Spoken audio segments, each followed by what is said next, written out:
రాజకీయంలో ఉన్నోళ్ళు ఏడికి పోయినా వాళ్ళకు పెద్ద కుర్సీ వేయాలి, లేకపోతే అలుగుతారు, లొల్లి లొల్లి చేస్తారు.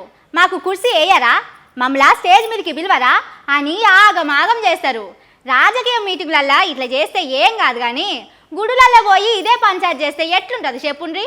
కొన్ని దినాల సంది ఇదే పంచాయతీ నడుస్తున్నది. ఆంధ్ర తెలంగాణ నడుమ దేవుళ్ళ పంచాయతీ సురువైంది. 7 కొండల ఎంకన్న దేవుని తానుకొస్తే మమ్మల్ని పట్టించుకుంటలేరని తెలంగాణ మంత్రులు, ఎమ్మెల్యేలు ఆంధ్ర సర్కారు మీద మస్తు కోపం చేస్తున్నారు. అప్పట్లో కాంగ్రెస్ ఎమ్మెల్యే, ఎమ్మెల్సీ పోయి కొండ మీద ఇదే ముచ్చట మాట్లాడుకొచ్చిర్రు. ఆ టెన్క కారు పార్టీ మాజీ ఎమ్మెల్యే శ్రీనివాస్ గౌడ్ ఇదే మాట అంటే కేసు పెడతామని అక్కడి ఆఫీసర్లు చెప్పిండ్రు. ఇక ఇప్పుడు మన గుడుల శాఖ మంత్రి కొండా సురేఖ మేడం కూడా అదే మాట అంటున్నది.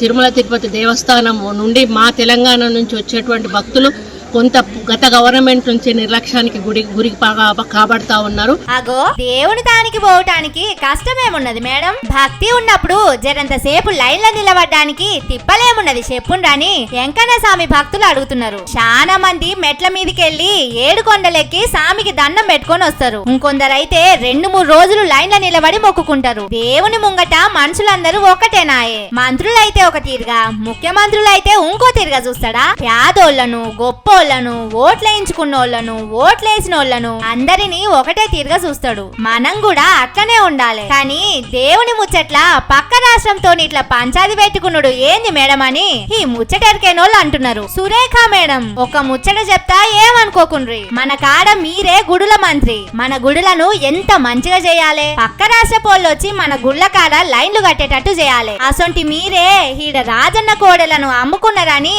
వాళ్ళు అంటున్నారు. ఈ ముచ్చట పక్క రాష్ట్ర పోలకు తెలిసిందనుకోండి, మన పరువు ఇంత పోతది.